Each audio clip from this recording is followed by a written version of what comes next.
আমাদের আজকের গল্প চিরঞ্জীব সেনের লেখা কন্যা সুন্দরী রহস্য। নমস্কার, আমরা থ্রিল স্টুডিও। গল্পপাঠে রয়েছে কৌশিক, প্রীতম, দেবস্মিতা আর আমি অপূর্ব। পোস্টার ডিজাইন করেছে এসকে দিলার। গল্পটি মন দিয়ে শুনুন। তবে হ্যাঁ, আমাদের চ্যানেলটিকে সাবস্ক্রাইব না করে থাকলে অবশ্যই করবেন। এই রকম অ্যাডভেঞ্চার গল্প ও গোয়েন্দা গল্প আমরা প্রায়ই নিয়ে আসি। তাহলে আর বেশি দেরি না করে চলুন শুরু করা যাক। আজ একটু বেশ বেলা অবধি ঘুমিয়ে পড়েছি। কারণও আছে। কাল অনেক রাত পর্যন্ত একটি বিয়েবাড়ির অনুষ্ঠানে থাকতে হয়েছিল। ফিরেছি রাত 1:30টায়, শুয়েছি 2টোয়। সাধারণত এত বেশি সময় রাত্র জাগরণের পর সহজে ঘুম আসতে চায় না, তাই এপাশ ওপাশ করতে করতে কখন ঘুমিয়ে পড়েছি তা আমি নিজেই জানি না। রাকহরি না ডাকলে এ ঘুম ভাঙতও না বুঝি। ঘড়ির দিকে তাকিয়ে দেখি সকাল তখন 8টা। একেবারে কাক ভোরে অথবা আরও আগে প্রতিদিন যার শয্যা ত্যাগ করার অভ্যাস, তার কাছে সকাল 8টা অনেক বেলা বৈকি। যাই হোক, ঘুম থেকে উঠে চোখে মুখে জল দিয়ে সোফায় দেহটা এলিয়ে দিতেই রাকহরি চা নিয়ে এলো। সেই সঙ্গে সেই দিনের কাগজটা। কাগজের পাতায় চোখ রেখে সবে চায়ের কাপে চুমুক দিয়েছি, এমন সময় জয়ন্ত এসে হাজির। জয়ন্তর সঙ্গে আমার সম্পর্কটা বন্ধুত্বের হলেও খুব একটা বেশি দিনের নয়। বর্ধমান থেকে হাওড়া আসার পথে ট্রেনের কামরায় একবার সহযাত্রী হিসেবে পেয়েছিলাম ওকে, সেই থেকেই পরিচয়। আন্দুলবাজারের বাড়ির কাছে একজনদের বাড়িতে ভাড়া থাকে। স্বামী, স্ত্রী ও একটি বাচ্চা, সুখী পরিবার। সাকরাইলে জমি কিনেছে। বাড়ির কাজও শুরু হয়েছে বোধহয়। আমাকে 2-1বার ওদের বাড়িতে নিয়ে গেছে। ওর স্ত্রী মনিকা খুব ভালো মেয়ে। আমার প্রতি সে অত্যন্ত শ্রদ্ধাশীল। আমি জয়ন্তকে বসতে বলে কাগজটা মুড়ে রেখে ওর দিকে তাকালাম। জয়ন্তের সারা মুখ উত্তেজনায় একটা কালো মেঘের মতো যেন থমথম করছে। আমি সন্দিগ্ধ চিত্তে ওর মুখের দিকে তাকিয়ে বললাম, কি হয়েছে তোমার জয়ন্ত? তোমাকে এমন অস্বাভাবিক দেখাচ্ছে কেন? তবুও অতি কষ্টে সে বলল, একবার তুমি আমাদের বাড়িতে এসো, মনিকা তোমাকে যেতে বলেছে। এই তো, এ আর এমন কি? এখনই যাচ্ছি আমি। তার আগে বলো, তোমাদের কি কোনো বিপদ বা ওই জাতীয় কিছু? ওখানে গেলেই সব জানতে পারবে। কিছু যে একটা হয়েছে এবং সেটা যে দারুণ অপ্রীতিকর, সেটা তার মুখ দেখেই বোঝা যাচ্ছে। যাই হোক, আমি আর কথা না বাড়িয়ে সঙ্গে সঙ্গে তৈরি হয়ে ওর সঙ্গেই চললাম। আমার বাড়ি থেকে ওর ওখানে দূরত্ব যদিও বেশি, তবুও প্রদবোজেই ওর সঙ্গে নীরবে চলে এলাম ওর বাড়িতে। দেখলাম মনিকাও কেমন উদ্ভ্রান্ত। আমি যেতেই কান্না ধরা গলায়ও বলল, দাদা এসেছেন, আসুন। ওর মুখে শুনেছেন তো সব, কি সর্বনাশ হয়ে গেল আমাদের। ও আমাকে কিছুই বলেনি, শুধু বলেছে তুমি নাকি ডেকেছ। তবে অনুমান করছি ভয়ানক কিছু একটা ব্যাপার হয়ে গিয়েছে এখানে। তা কি ব্যাপার বলো তো? বলতে গেলে আমরা সর্বশান্ত হয়ে গেছি। এরপর মনিকা যা বলল তা একটা এইরকম। গতকাল রবিবার গেছে। আমরা দুজনে খোকাকে ঘুম পাড়িয়ে টিভিতে একটা সিরিয়াল দেখছি। এমন সময় দরজায় খটখট শব্দ। উঠে গিয়ে দরজা খুলে দেখি বছর 25-26-এর একজন মহিলা, মনে হয় সদ্য বিবাহিতা। কি দারুণ দেখতে! অমন অঙ্গভরা রূপ সহসা কারো চোখে পড়ে না। আমি দরজা খুলতেই ঝরঝর করে কেঁদে ফেলল সে। বলল, আমি কি ভেতরে যাব? দয়া করে আমাকে এক গ্লাস জল দিন, অনেক দূর থেকে আসছি, বড় তৃষ্ণার্ত আমি। এই অবস্থায় কি কাউকে না করা যায়? গায়ে দামি গহনা, দামি শাড়ি পরনে, ভালো ঘরের বউ। তাই সমাদরে ওকে ভেতরে এনে আমাদের বসবার ঘরেই ওকে বসালাম। তারপর ফ্রিজ থেকে 2টো সন্দেশ বার করে ওকে খেতে দিলাম, জলও দিলাম।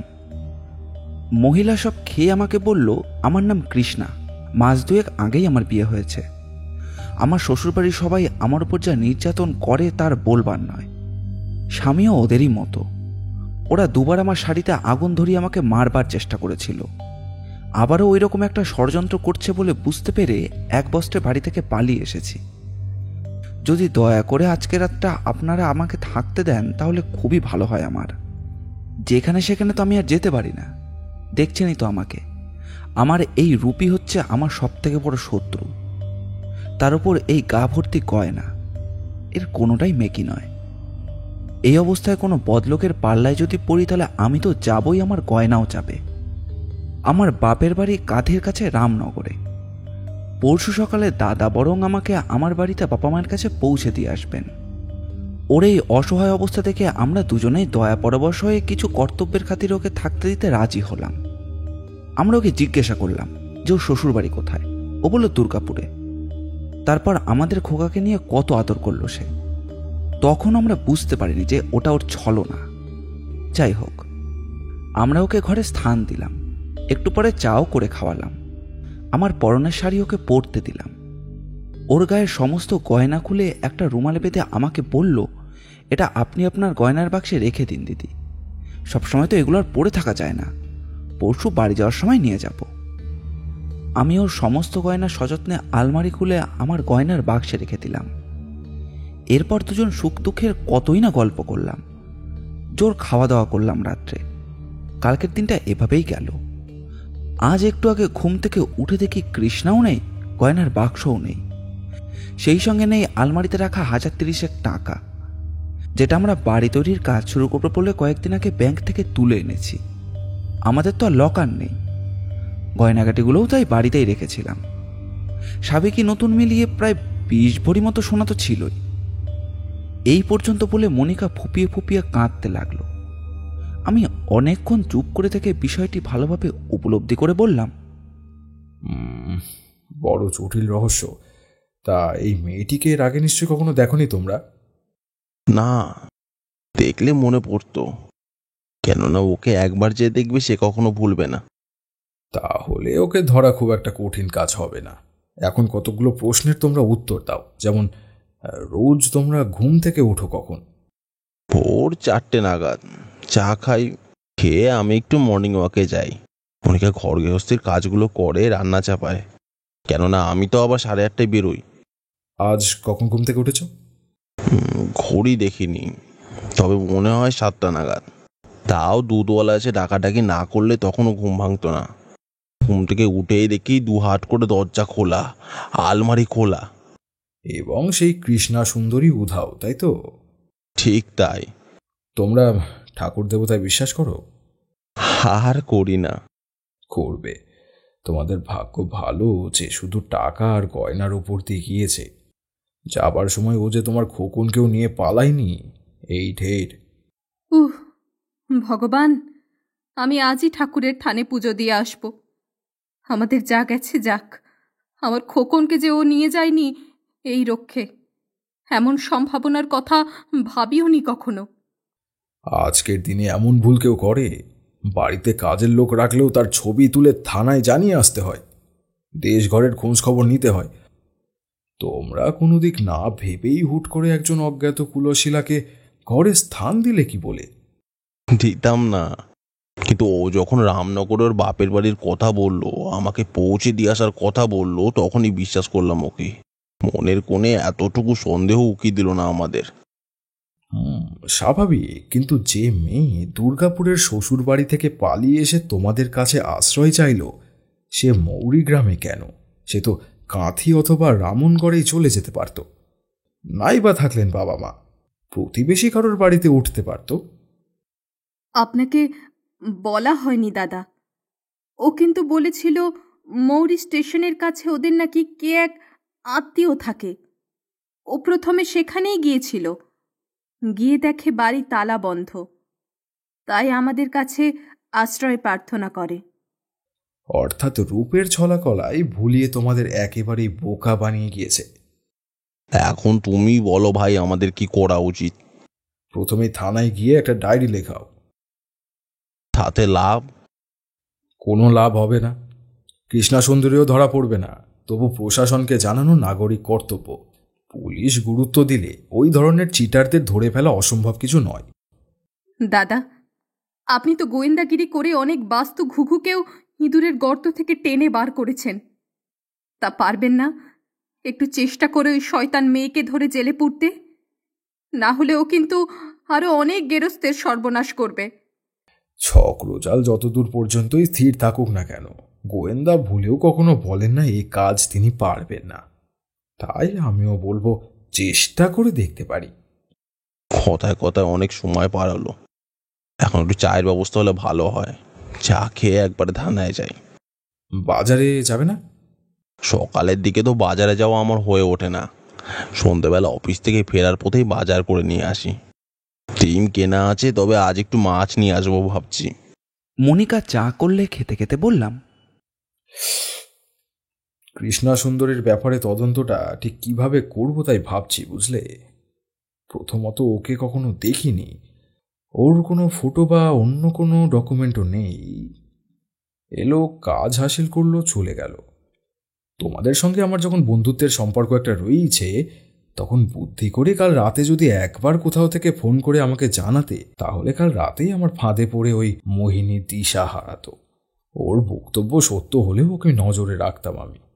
সত্যি কথা বলতে কি, ওর মুখের দিকে তাকেই যেন সব ভুল হয়ে গেল আমাদের। এখন বলো তো, যে কাগজওয়ালা তোমাদের কাগজ দিয়ে যায়, তাকে এখন কোথাও পাওয়া যায় কিনা? হ্যাঁ, এই বাজারের রাস্তার ধারেই তো তার একটা গুমটি স্টল। এই সময় ও সেখানেই থাকে। তাহলে এখনই চলো, তার সঙ্গে একটু কথা বলে দেখা যাক। আমরা আর একটুও দেরি না করে বাজারে চলে এলাম। হকার ছেলেটি তখন বাড়ি বাড়ি কাগজ পৌঁছে দিয়ে সবে চা খাচ্ছে। আমরা তাকে জিজ্ঞাসা করতেই সে বলল, হ্যাঁ হ্যাঁ দেখেছি, আমি তো তার হাতে কাগজটা দিয়ে এলাম। কাগজ রেখে একটু পরেই উনি হনহন করে কোথায় যেন চলে গেলেন। এই মহিলাকে তুমি এর আগে আর কখনো দেখেছো কোথাও? না, এই প্রথম। তোমার কখনো কৌতূহল হয়নি ওকে দেখে?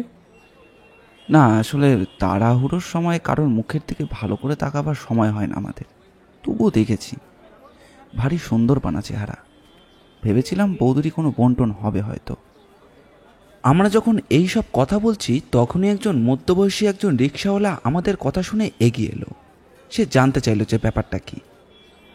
আমরা ঘটনাটা বলতেই রিক্সাওয়ালা বলল, আজ সকালেই ওরকম একটা সুন্দরী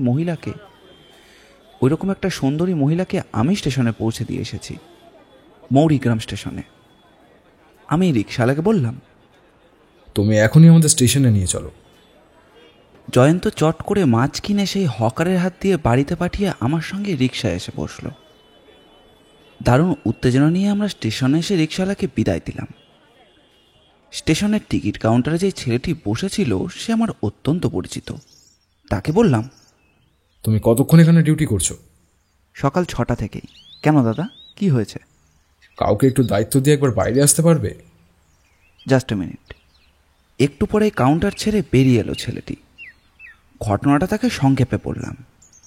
এরকম কোনো মহিলাকে আজ তুমি এখানে টিকিট কাটতে দেখেছো? যদিও এত যাত্রীর মধ্যে বিশেষ কাউকে মনে রাখা সম্ভব নয়, তবুও কি একটু মনে করতে পারো সে কোথাকার টিকিট কেটেছিল?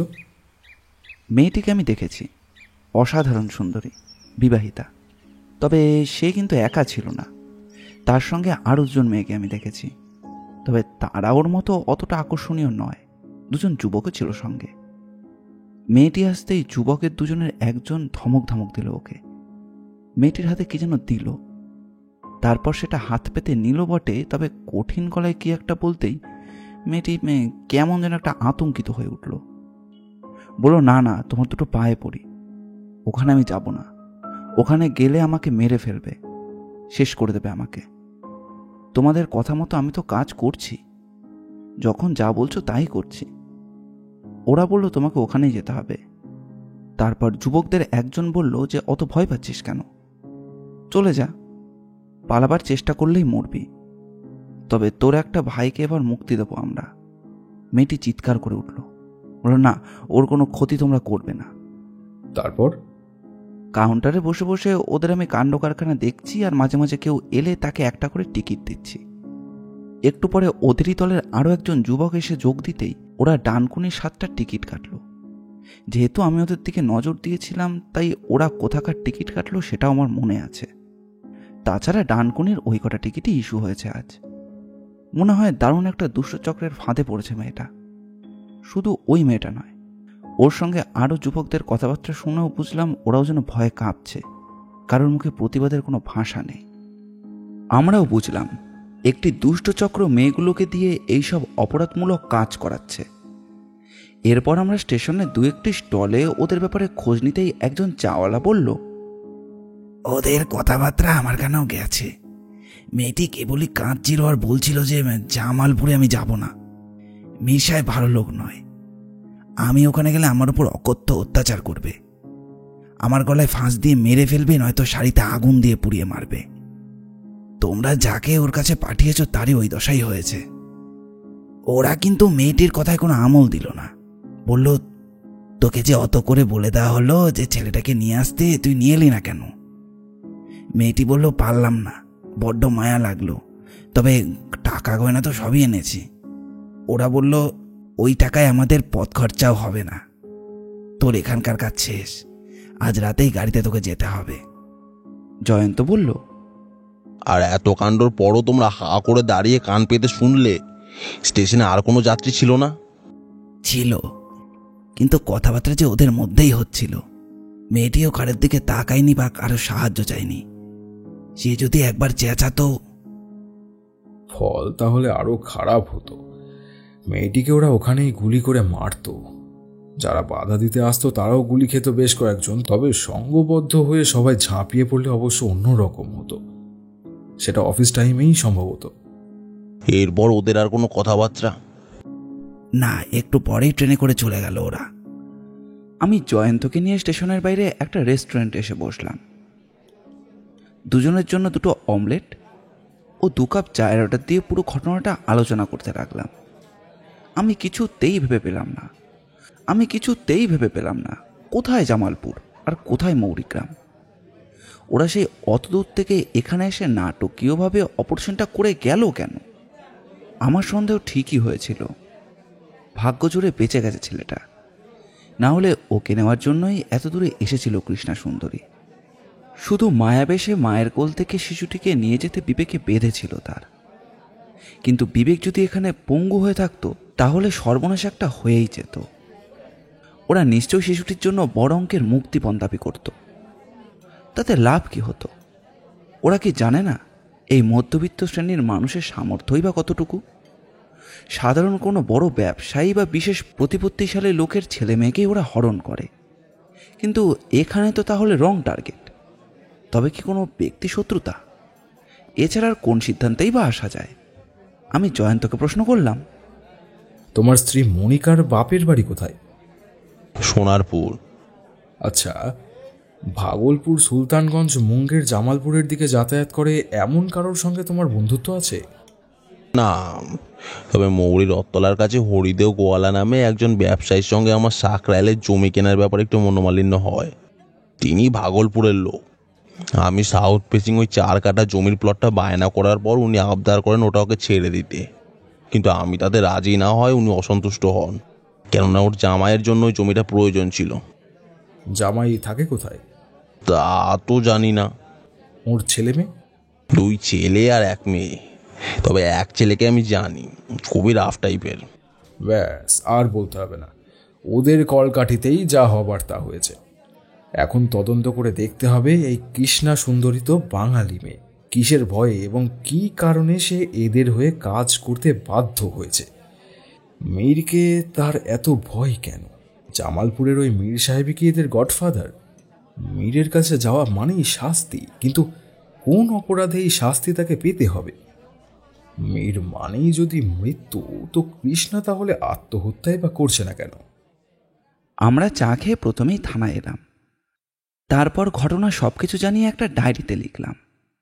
থানার ওসি থেকে সবাই আমার বন্ধুরই মতো, তাই বিশেষভাবে অনুরোধ করলাম হরিদেও গোয়ালার ছেলের দিকে একটু যেন নজর রাখে ওরা। এরপর বাড়িতে স্নানাহারের পাট চুকিয়ে একটু বিশ্রাম নিতেই হঠাৎ একটা প্রশ্ন আমার মাথায় এলো। আমি তখনই ছুটে চললাম জয়ন্তদের ওখানে। ওরাও সবে খাওয়া দাওয়া সেরে উঠেছে। এমন সময় আমাকে দেখে মনিকা বলল, কি ব্যাপার, আবার এলেন যে? তোমার গয়নাগুলো কি সবই পুরনো নাকি নতুন কিছু ছিল? বেশিরভাগই নতুন। কোনো শ্যাকরার কাছে গড়ানো না কলকাতার কোনো বড় দোকান থেকে কেনা? আমার কেনা গয়না যা তা কলকাতার এক বিখ্যাত জুয়েলারির দোকান থেকেই কেনা। প্রতিটি গয়নারই ক্যাশ মেমো আছে। সেগুলো কোথায়? সব ওই গয়নার বাক্সেই ছিল। ভালোই হয়েছে। ওই দোকানের ফোন নাম্বার নিশ্চয়ই তোমার জানা নেই। অবশ্য জানার প্রয়োজনও করে না কেউ। তা তুমি এক কাজ করো, আমাকে এক্ষুনি ওই দোকানে একবার নিয়ে চলো। আমার মনে হচ্ছে ওরা ক্যাশ মেমো গয়নাগুলো আজই ওই দোকানে বিক্রি করতে আসবে। আমরা দোকানদারকে জানি একটু ওত পেতে থাকি, আজ যদি না আসে কাল আসবে। এলেই ওদের আটকে রেখে এখানকার থানায় ফোন করতে বলবো। চলো যাওয়া যাক। ওদের দোকানের দুটো ক্যালেন্ডার কিন্তু আছে আমার কাছে, তাতেই পেয়ে যাবেন ফোন নাম্বার। আমি সঙ্গে সঙ্গে নম্বরটা নিয়ে জয়ন্তর সঙ্গে বাজারে এসে একটি পাবলিক কল অফিস থেকে ফোন করে সেই জুয়েলারি দোকানে জানিয়ে রাখলাম ব্যাপারটা, এবং বললাম ওই ক্যাশ মেমো ও গয়না নিয়ে কেউ গেলেই যেন পুলিশকে খবর দেওয়া হয় এবং আটকে রাখা হয় বিক্রেতাকে। জুয়েলারির দোকানে ফোন করে থানাতেও জানিয়ে রাখলাম ব্যাপারটা। সকাল থেকে স্টেশন আর দৌড়ঝাঁপ করে ক্লান্ত হয়ে পড়েছিলাম। দুপুরে তাই একটু বিশ্রাম নিচ্ছি। রাকহরি কিছু জামা কাচাকাচি করে শুকোতে দিয়ে গেছে ছাদের ওপর। এমন সময় থানা থেকে ফোন এলো।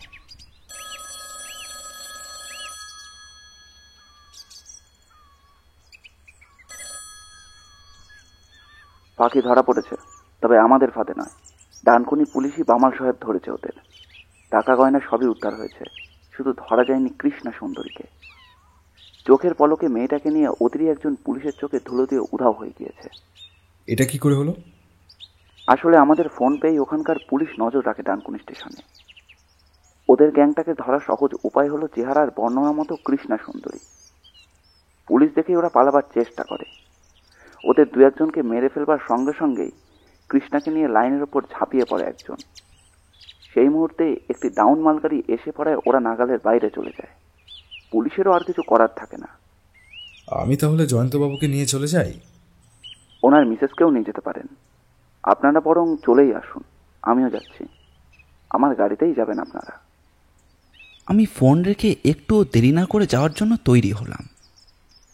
একটা রিক্সা নিয়ে জয়ন্তের ওখানে যেতেই জয়ন্ত বলল, এই সবে আমি তোমার ওখানে যাওয়ার জন্য তৈরি হচ্ছিলাম। আমার ওখানে কেন? ভেবেছিলাম ঘরে শুয়ে বসে না থেকে দুজনে একবার ওই জুয়েলারি দোকানেই যাই। তার আর প্রয়োজন হবে না, ইতিমধ্যে ওদের কয়েকজন ধরা পড়েছে। তোমাদের টাকা গয়না উদ্ধার হয়েছে। সত্যি? এই সব ব্যাপার নিয়ে কি রসিকতা করা যায়? এখন তোমাদের দুজনকেই আমার সঙ্গে ডানকুনি যেতে হবে, তোমাদের টাকা গয়না সব আনতে। ওদের বিস্ময়ের ঘোর কাটাতে সংক্ষেপে যা বলার বললাম। মনিকা ও শিশুটিকে পাশের বাড়ির একজনের জিম্মায় রেখে যাওয়ার জন্য তৈরি হলো। এত সহজে এবং এত তাড়াতাড়ি যে ওদের মুশকিল আসান হয়ে যাবে তা ওরা ভাবতে পারেনি, আমিও না। যাই হোক, আমরা পুলিশের গাড়িতেই ডানকুনি এলাম। ওরা ওদের টাকা গহনা ফেরত পেয়ে খুব খুশি। মনিকার গয়নার বাক্সে রুমালে বাঁধা কৃষ্ণার গয়নাগুলোও ছিল। ওগুলো যে চোরাই মাল তা বোঝাই যায়। মনিকা সেগুলো ওর নয় বলেই পুলিশের হাতে তুলে দিল। কিন্তু এখানে এসে ধৃতদের মধ্যে এমন একজনকে দেখল যাকে দেখা মাত্রই চমকে উঠল ওরা। এত বাড়ি থাকতে ওদের বাড়িকেই কেন টার্গেট হয়ে গেল এবার এটা পরিষ্কার হয়ে গেল। ওখানকার যিনি পুলিশ অফিসার তিনি মনিকার মুখের ভাব থেকে বললেন, ধৃতদের কাউকে কি চেনা চেনা লাগছে? জয়ন্ত বলল, হ্যাঁ, একজনকে চিনি। সে হলো রাকেশ শর্মা, ওই যে মাথা নিচু করে দাঁড়িয়ে আছে। আমাদের এলাকায় ওর একটা স্টেশনারি দোকান আছে। এমনি বেশ হাসি খুশি যুবক, বেশ কয়েকবার আমাদের বাড়িতেও এসেছে। তবে আমার স্ত্রী মনিকা ওকে একদম পছন্দ করে না। আমি না থাকলে অকারণে যখন তখন বাড়িতে আসার চেষ্টা করে। কিছুদিন আগেও আমার কাছে 10,000 টাকা ধারও চায়। আমি ওকে টাকা ধার তো দিই না, উপরন্তু আমি না থাকলে আমার বাড়িতে ওর আসার ব্যাপারটা তো আপত্তি জানাই। এরপর থেকে ও আমার সঙ্গে কথা বলা বন্ধ করে দেয়। আমি ওর দোকানের মালপত্র কিনি না। সম্ভবত সেই আগেই ও এই কাজটা করিয়েছে। আর শুধু তাই না, এখান থেকে বোঝা যাচ্ছে এই দলটার সঙ্গেও সক্রিয়ভাবে জড়িত। হরিদেও গোয়ালার সঙ্গে জমি কেনা সংক্রান্ত ব্যাপারটার গোলমালের বিষয়টাও জানতো। তাই প্রতিশোধ নেবে বলে এই কাণ্ড ঘটিয়েছে। আর কৃষ্ণাকে কাজে লাগিয়ে আমাদের খোকনকে অপহরণের ছক কষেছিল। মেয়েটির কাছে আমরা কৃতজ্ঞ যে সে এই কাজ থেকে বিরত থেকেছে। এই রাকেশ শর্মাকে মোচড় দিলেই ওদের সব খবর পাওয়া যাবে, আর কৃষ্ণা সুন্দরীর বৃত্তান্তও ঠিক পেয়ে যাব ওর মুখেই। জামালপুরের মীর সাহেবও এই সূত্রে আইনের আওতায় আসবেন। ওরও খেলা শেষ হবে এবার। ধৃত দুষ্কৃতীরা যেহেতু আমাদের এলাকার, তাই আমাদের এদিকেই হস্তান্তর করা হলো ওদের। জয়ন্ত ও মনিকাকে বাড়িতে পাঠিয়ে দিয়ে আমি থানায় এলাম। রাকেশ শর্মার মুখ আমারও পরিচিত। ওকে থানায় নিয়ে এলে আমি জিজ্ঞাসাবাদ শুরু করলাম। বললাম, তা রাকেশ ভাই, আমার মুখটা কি তোমার চেনা চেনা লাগছে? না, আমি আপনাকে ঠিক চিনতে পারছি না। সত্যি কথা বলার জন্য ধন্যবাদ। আশা করি আমি তোমাকে যা যা প্রশ্ন করব তার সঠিক উত্তর তুমি দেবে। চেষ্টা করব। তোমার দেশ কোথায়? বিহারে। বিহার তো অনেকখানি জায়গা। বিহারের কোনখানে? কিউলে। তার মানে জামালপুরের কাছাকাছি, তাই তো? আগে আমি ওখানেই থাকতাম। তখনই মীর সাহেবের একজন সাকরেদ হয়ে যাও, তাই না? রাকেশের মুখ ফ্যাকাশে হয়ে গেল। রাকেশের সঙ্গে গ্রেপ্তার হয়েছিল আরও দুজন যুবক যুবতী। ওসি ওদের আলাদাভাবে জেরা শুরু করলেন। আমি রাকেশকে বললাম, মৌরি রথতলায় যে হরিদেও গোয়ালা নামে ব্যবসায়ী আছেন, তার সঙ্গে তোমার সম্পর্ক কি রকম? উনি তো শুনেছি ভাগলপুরের লোক। আমাদের একই লাইনের লোক। ব্যবসার দিক থেকেও আবার ধান্দাবাজির দিক থেকেও, কি বলো? না, আমিও ছোট ভাই যুগল কিশোরের হয়ে কাজ করি। সব কিছুর মূলে সেই। এতে হরিদেওজি বা তার বড় ছেলে শ্যাম কিশোরের কোনো ভূমিকাই নেই। সেই যুগল কিশোর এখন কোথায়? বলতে পারবো না। কৃষ্ণাকে নিয়ে সে তো পুলিশের খপ্পর থেকে পালিয়ে বেঁচেছে। এখন বলো, এদের দলে তোমার ভূমিকা কতটুকু? আমি ইনফর্মার। কেউ ব্যাংক থেকে মোটা অঙ্কের টাকা তুললে তাকে চিনিয়ে দিতাম। ক্লোরোফর্ম জাতীয় ঘুমের ওষুধও সাপ্লাই দিতাম। যুগল কিশোরের কাছ থেকে বকরা হিসেবেও পেতাম কিছু কিছু। তা এই জয়ন্তবাবুর বাড়ির দিকে হঠাৎ তোমার নজর পড়লো কেন? প্রথমে সাকরাইলের ওই জমিটা জয়ন্তবাবু হরিদেওকে না দেওয়ার জন্য উনি খুবই অসন্তুষ্ট হয়েছিলেন ওনার উপরে। যুগল কিশোরও ভেতরে ভেতরে চেষ্টা করে জয়ন্তবাবুকে বিপাকে ফেলার। কারণ হরিদেওজির জামাই সবুজ লাল বিহারে নানা কুকর্মের সঙ্গে জড়িত থাকায় সেখানকার পুলিশের বিষ নজরে আছে। শুধু মীর সাহেবের নজরে থাকায় পুলিশ তাকে ছুঁতে পারছে না। তাই ওরা চাইছিলেন সবুজলালকে এখানে নিয়ে আসতে। তবে বর্তমানে খটিরের বাজারের কাছে প্রশস্ততে 4 কাঠা জমি কেনা হয়েছে ওদের। কিন্তু তোমার সঙ্গে জয়ন্তবাবুদের বিবোধটা কি নিয়ে? ওনার স্ত্রী একবার আমার গালে একটা চড় মেরেছিলেন। কেন মেরেছিলেন? দোষটা অবশ্য আমারই ছিল। সেই আগেই আমি যুগল কিশোরের হাত মিলিয়ে বদলা নিতে চেয়েছিলাম। জয়ন্তবাবুও আমাকে অপমান করেছেন। তাই ভাবলাম ওদের দুজনের উপরে প্রতিশোধ নিতে গেলে ওদের ছেলেটাকে সরিয়ে নেওয়া দরকার। যেহেতু যুগল কিশোরেরও রাগ ছিল ওদের উপরে, তাই কাজটা খুব সহজই হলো। রাকেশ শর্মা অকপটে সব গড়গড় করে বলে যেতে লাগলো। ওর কথাবার্তা শুনে মনে হলো দলে থাকলেও ও অতটা পোক্ত নয়। তাছাড়া ওর মুখ দেখেই মনে হলো পুলিশের চক্রজালে ফেসে গেছে ও বুঝতে পেরে আর কোনো বাঁচার পথ নেই জেনেই ও বলছে এত কথা। আমি বললাম, মনে হচ্ছে তুমি যা বলছো তা ঠিকই বলছো। হ্যাঁ, তাছাড়া এও বলছি এরপর থেকে আমি এদের সংস্পর্শে থাকবো না। আমার জেল জরিমানা যা হবার হোক, সব মিটে গেলে আমার দোকান বিক্রি করে আমি আমার মুলুকে চলে যাব। সে পরের কথা।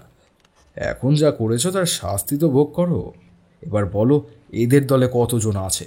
যে মেয়ে দুটি ধরা পড়েছে, এদের পরিচয় কি? মীরকে সকলের এত ভয় কেন? মীর সাহেব বলেন মুঙ্গের জামালপুর অঞ্চলের মাফিয়াদের গডফাদার। যুগল কিশোরদের মতো অনেকেই ওর নির্দেশে কাজ করছে। যুগলের ভগ্নিপতি সবুজ লালও মীরের খুব কাছের লোক। মীরের জন্যই তার এত রমরমা। মীরের কথা মতো যারা কাজ না করে বা ফাঁকি দেয় তাদের পরিণাম হয় ভয়ঙ্কর। এদের দলে অনেক লোক, তবে আমাদের এখানকার গডফাদার হলেন যুগল কিশোর। সবুজ লালও জড়িত দলের সঙ্গে। আর আছে কুশারি পান্ডে। সে কে? অতি নৃশংস একজন। ওর হাতের গুলির নিশানা অব্যর্থ। কতজনের মুখে যে অ্যাসিডের বাল্ব ছুঁড়েছে তার হিসেব নেই। মানুষ খুনটা ওর কাছে মশা মারার মতো। মীর ওকে খুব বেশি পছন্দ করেন, তাই সেও তো আজ আমাদের সঙ্গে ধরা পড়েছে।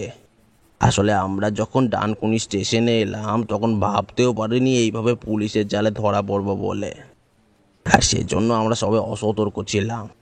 ওই সময় কুশারির হাতে পিস্তল বা রিভলভার থাকলে পুলিশের সাধ্য ছিল না ওকে ধরে, আর ধরলেও সেটা ধরতে হতো রক্তক্ষয়ী সংগ্রামের মধ্যে কয়েকজন পুলিশের জীবনের বিনিময়ে। আমি লকআপে বন্দি সেই কুশারি পাণ্ডেকে এবার ভালো করে দেখে এলাম। চিপচিপে পাতলা চেহারার যুবক, চোখ দুটো সাপের চোখের মতো, সজারুর কাঁটার মতো মাথার চুলগুলো। আমি বললাম, ওই মেয়ে দুটি? ওরা হলো কাবেরী ও সুজাতা। ওদের মতো আরো 5-6 জন আছে, বিশেষ শিক্ষণ প্রাপ্তা। কোনো রকম খুন খারাপের মধ্যে না গিয়ে ভালো মেয়ের ভূমিকায় লোকে ব্ল্যাকমেল করায় ওদের কাজ। গিরিডির অব্রকণী অঞ্চল থেকে নিয়ে আসা হয়েছে ওদের। এ কাজে ভালো টাকাও পায় ওরা। মীরের সঙ্গে ওদের কি রকম সম্পর্ক? কোনো সম্পর্ক নেই, মীরকে চোখেও দেখেনি ওরা। তবে এইটুকু জানে যুগল কিশোরের অবাধ্য হলে মীরের কাছে যেতে হবে ওদের। মীর এসব অবাধ্যদের কঠিন শাস্তি দেন, কাউকে বা মোটা টাকায় বিদেশিদের কাছে বিক্রি করে দেন। যেমন কৃষ্ণার দাম উঠেছে এখন অনেক অনেক টাকা। কৃষ্ণাকে? কোথাকার মেয়েও? ওই রকম একজন ডাক সাইডে সুন্দরী মেয়ে তোমাদের দলে ভিড়ল কি করে? কতদিন কাজ করছে সে এই দলে? বেশি দিন নয়, মাত্র 2 মাস। ওকে সাংঘাতিক রকমের ব্ল্যাকমেল করেছে ওরা। কৃষ্ণারা আসলে ভাগলপুরের কাছের নাথনগরের বাসিন্দা। বাবা ছিলেন ওখানকার একজন নামকরা ডাক্তার। ওরা 2 ভাই 1 বোন। কৃষ্ণাই বড়। ভাইদের মধ্যে বড়টি ভাগলপুর হোস্টেলে থেকে পড়াশোনা করে, আর ছোট ভাইটি কাছাকাছি স্কুলে। এই ছোট ভাইটি হলো কৃষ্ণার প্রাণ। তার যুগল কিশোরে ভগ্নিপতি সবুজলালের কতকগুলো খুনকে দাহ করা কার্যের জন্য নর্মাল ডেথ সার্টিফিকেট দেবার অনুরোধ ওর বাবা প্রত্যাখ্যান করায় ওরা একদিন ওর ছোট ভাইটিকে কিডন্যাপ করে। আর সেই শোকে ওর বাবা হৃদরোগে আক্রান্ত হয়ে মারা যায়। মাটাও শয্যাশায়ী। ওরা ওখানে থানা পুলিশ করে কোনো কুল পায় না। ইতিমধ্যে কুশারি পাণ্ডের ফাঁদে পড়েও। কুশারি ওকে বলে 3 লাখ টাকার বিনিময়ে ওর ছোট ভাইকে উদ্ধার করে দিতে পারে সে। কেননা সে জানে ওর ভাইকে কোথায় রাখা হয়েছে। কিন্তু 3 লাখ টাকা কৃষ্ণার পক্ষে দেওয়া সম্ভব হয়নি।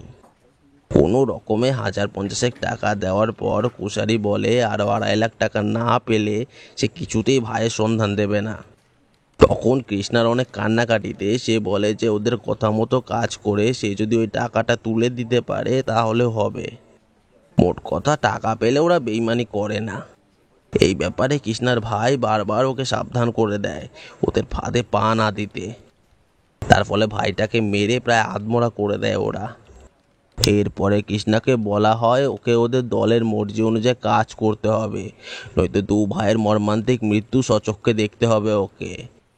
কৃষ্ণা তখন বাধ্য হয়ে ওদের সঙ্গে হাত মিলায়। যে ভাইকে ওরা অপহরণ করেছে সে কি আদৌ বেঁচে আছে? হ্যাঁ, আছে। কুশারির সঙ্গে ওর ভাইয়ের একটি ফটো দেখানো হলে তবেই ও বিশ্বাস করে ওদের দলে কাজে যোগ দেয়। এখনো পর্যন্ত ভাইয়ের উপরে অমানসিক অত্যাচারের ভয় দেখিয়ে ওকে দিয়ে সব রকম কাজ করায় ওরা। সব মেয়েদেরকে এইভাবে ব্ল্যাকমেল করা হয়? বেশিরভাগকেই করে, কোনো কোনো মেয়েকে দিয়ে খুনও করায়। কৃষ্ণার ভাইকে কুশারির দল কোথায় রেখেছে জানো? বেটিয়া বুরুজে ওদের একটা ঘাঁটি আছে সেখানে। কৃষ্ণা এবং অন্যান্য মেয়েদের ঠিকানাটা ওই বাড়িটা। বাড়িটা কার? জামালপুরের ওই মীর সাহেবের। খিদিরপুরে ওদের ঠেক আছে। তুমি চেনো সেই বাড়িটা? চিনি, বেশ কয়েকবার গেছি আমি ওই বাড়িতে। আর একটাই প্রশ্ন তোমাকে আমি করতে চাই, কৃষ্ণাকে মীরের ওখানে পাঠিয়ে দিচ্ছে কেন? তার কারণ সবুজলাল মীরকে কৃষ্ণার কথা বলে, ওর ছবি দেখায়, আর তাতেই মীর আদেশ দেন ওকে দিয়ে ওইসব কাজ আর না করাতে। কেননা কৃষ্ণাকে বাইরের দেশে পাচার করলে চক্রের ক্রেতাদের কাছ থেকে ভালো টাকা আয় করা যাবে। শুনেছি ওর দাম উঠেছে অনেক, তাই কৃষ্ণার কাজ শেষ। আজই ওর জামালপুরে এক্সপ্রেসে যাবার কথা। শুধু আমার আবদারে যুগল কিশোর ওকে দিয়ে শেষ কাজটি করাতে রাজি হয়। কেননা ওরও ব্যক্তিগত রাগ ছিল জয়ন্তবাবুর উপরে। ওর ভাইটাকে কি তাহলে সত্যিই ওরা মুক্তি দেবে? হ্যাঁ, চির মুক্তি। ওদের মুক্তির নামই মৃত্যু। ভাইটার উপরে নির্যাতনের ভয় দেখেই ওকে দিয়ে খারাপ কাজগুলো করাতো ওরা। এখন ও চলে গেলে আর ওকে বাঁচিয়ে রেখে লাভ কি? রাকেশ ভাই, মানুষ জীবনে সৎ পথে যেতেই পারে, কিন্তু কোনো কারণে সে তার ভুল বুঝতে পারলে আবার সৎ পথে ফিরেও আসে। তুমি যে কাজের পরিকল্পনা করেছিলে তার ক্ষমা নেই, তবুও আমাদের তদন্তের কাজে তুমি সাহায্য করলে। তোমার বিষয়টা একটু হালকা করে দেখা হবে। হয়তো হয়তো এখনো গেলে কৃষ্ণার ভাইটাকে উদ্ধার করা যেতে পারে। এই ব্যাপারে তোমার সাহায্য চাই। চলুন তাহলে, আমি কিন্তু দূর থেকে দেখিয়ে দেব, কেননা আমাকে দেখলে ওরা সতর্ক হয়ে যাবে। কথাটা ঠিকই বলেছে রাকেশ। দ্বিতীয় হুগলি সেতু পার করে কিছুক্ষণের মধ্যেই মেটুয়া বুর্জে গিয়ে পৌঁছলাম। রাকেশ দূর থেকে বাড়িটা দেখিয়ে দিয়ে পুলিশের পাহারায় লুকিয়ে রইল। এমনিতেই ওকে টুপি চশমা পরিয়ে এমনভাবে নিয়ে যাওয়া হচ্ছিল যাতে ওকে দেখে আর রাকেশ বলে চেনাই যাচ্ছিল না, তবুও সাবধানের মান নেই। আমরা বাড়িতে গিয়ে দেখি পাখি ফুরুত, ওটা ঘর খাঁ খাঁ করছে। কিছুক্ষণ আগেও যে এখানে লোকজন ছিল তা ভালোই বোঝা যাচ্ছে। হঠাৎই এক জায়গায় এসে থমকে দাঁড়ালাম আমরা। দেখলাম পেছনের দিক থেকে গুলিবদ্ধ অবস্থায় মুখ থুবড়ে পড়ে আছে কে যেন একজন। সঙ্গে সঙ্গে ডাকিয়ে আনা হলো রাকেশকে। ডেড বডি দেখেই সে চমকে উঠল, বলল, এ তো যুগল কিশোর আছে, ও এখানে এলো কি করে? কৃষ্ণাকে নিয়ে ডানকুনি স্টেশন থেকে পালিয়ে হয়তো এখানেই এসেছিল। তাহলে কৃষ্ণা কই? ওর ভাইকেও দেখছি না কেন? সেলিম আর জাভেদ নামে দুজন রক্ষী সবসময় বাড়ি পাহারা দেয়, তারা কোথায়? এমন হতে পারে ওরাই যুগলকে হত্যা করে কৃষ্ণাকে আর তার ভাইকে নিয়ে পালিয়েছে। না, এ কাজ তারা করবে না, কেননা মীর সাহেবের সঙ্গে প্রতিদ্বন্দ্বিতা করলে যে কি কঠিন মূল্য দিতে হবে তা ওরা জানে। তবু যদি আপনার অনুমানই সত্যি হয় তাহলে ওরা শুধু কৃষ্ণাকেই নিয়ে যাবে, ওর ভাইকে সঙ্গে নেবে কেন? আচ্ছা, এমন কি হয় না যে কৃষ্ণাই ওকে গুলি করে ভাইকে নিয়ে পালিয়েছে? এত সহজ? সেলিম আর জাবেদের নজর এড়িয়ে ওরা পালিয়ে বা যাবে কি করে? তাছাড়া কৃষ্ণা পিস্তলের রিভলভার কোথায় পাবে? ফেলেও ও কাজ কৃষ্ণা পারে না। এ কাজ একমাত্র করা সম্ভব কুশারি পাণ্ডের, কিন্তু সেও তো এখন পুলিশ হেফাজতে। তবে কি মীরের কোনো বিপক্ষ দলই কাজ করেছে? না, তাও না। যুগল কিশোরের কোনো গুপ্ত শত্রু? তেমন কেউ আছে বলে তো জানা নেই। সবচেয়ে রহস্যময় হলো সেলিম ও জাভেদের অন্তর্ধান। এ বাড়ি ছেড়ে গেল কোথায় তারা? আর সব মেয়েদেরও কাউকে দেখছি না। কাউকে আর না দেখাও যেতে পারে। যুগল কিশোরকে যে বা যারা খুন করেছে তারা হয়তো এমনই ভয়ঙ্কর যে তাদের ভয়েই পালিয়েছে ওরা। আচ্ছা, এমন কি হতে পারে না ডানকুনিতে সকলের ধরা পড়ার খবরটা কোনো কারণে মীরের কানে পৌঁছলে তারই নির্দেশে এই কাণ্ডটা হয়েছে? এখানকার পুলিশের নজর এড়িয়ে আর কিছু করা সম্ভব নয় বুঝেই যুগল কিশোরের খেল খতম করে জাল গুটিয়ে নিয়েছে ওরা। সেলিম আর জাভেদি হয়তো সবাইকে নিয়ে রওনা হয়েছে জামালপুরের দিকে। হয়তো তাই, কিন্তু এরকম হয়েছে বলে এখন আমার মনে হচ্ছে না। যাই হোক, এরপর আমরা গোটা বাড়িটা তন্ন তন্ন করে খুঁজেও কারোর অস্তিত্ব পেলাম না। ডেড বডি মর্গে পাঠিয়ে বিদায় নিলেন সবাই। আমরাও ফিরে এলাম। কি যে হলো কৃষ্ণা সুন্দরী তা কে জানে। তার ভাইটারও যে কি পরিণতি হলো তাও বা কি বলতে পারে। সন্দেহ হলো সবুজ লালকে, তবে সন্দেহটা মনের মধ্যে একবার উকি দিয়েই দূর হলো। কেননা সবুজলাল যুগল কিশোরীকে কখনোই হত্যা করবে না। তাহলে অন্যরকম দুশ্চিন্তা মাথায় নিয়েই ফিরলাম অনেক রাত্রে। রাঘরি আমার জন্য হান টান করছিল। রাত বেশি হয়ে যাওয়ার জন্য ডিমের ঝোল দিয়ে সামান্য দুটো ভাত খেয়েই শুয়ে পড়লাম। শোয়ার সঙ্গে সঙ্গেই দু চোখের পাতায় এক করে ডুব দিলাম শক্তি সাগরে। আজকাল ঘুমের মধ্যে আমি অনেক রকম আজগুবি স্বপ্ন দেখি। আজকে স্বপ্ন দেখছিলাম আমার হালকা শরীর নিয়ে আকাশপথে ঘুরে বেড়াচ্ছি। কতগুলো পরী আমার আশপাশ দিয়ে হাসি মুখে উড়ে যাচ্ছে, কিন্তু আমি অনেক চেষ্টা করেও তাদের ধরতে পারছি না। হঠাৎই কি যেন একটা হয়ে গেল। আমি সবাইকে নামতে লাগলাম নিচের দিকে, আর তখনই পতনের ভয়ে ঘুমের মধ্যে গোঁ গোঁ করে উঠলাম। রাঘরি ছুটে এসে আমাকে ধরল।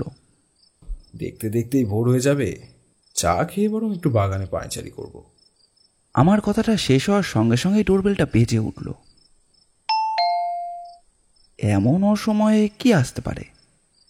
রাঘরিকে বললাম দেখতে।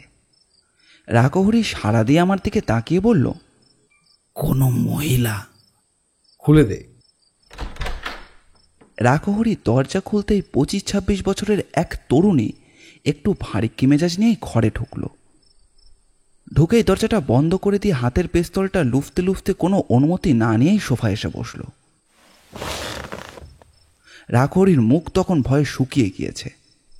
বিশেষ করে আমাকে অবিচল দেখে ও কি করবে তা ভেবে পাচ্ছে না। তরুণী আমাদের মুখের অবস্থা দেখে বলল, ভয় পাচ্ছেন? ভয় পেলে আপনি কি এ পর্যন্ত আসতে পারতেন?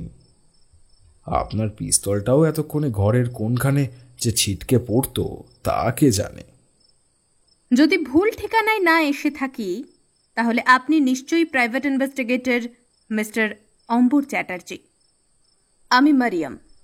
এ পর্যন্ত মোট 7টা খুন করেছি, অবশ্য কালকের 3টে খুন নিয়ে। এখন কি আমায় খুন করতে এসেছেন? না না, আমি আরও 3টে খুন করতে চাই, তাহলে আমার খুনের সংখ্যা হবে 10। খুনের সংখ্যার চেয়ে বেশি বাড়িয়ে লাভ কি বলুন? আপনার আগমনের কারণটা জানতে পারি কি? অবশ্যই, আমার সব কিছু জানাবো বলেই তো আপনার কাছে আসা। আমি এর পরে যে 3টে খুন করব তাতে আপনার সক্রিয় সহযোগিতা চাই। আপনি কি আমায় পেশাদার গুন্ডা পেয়েছেন? মোটেই না।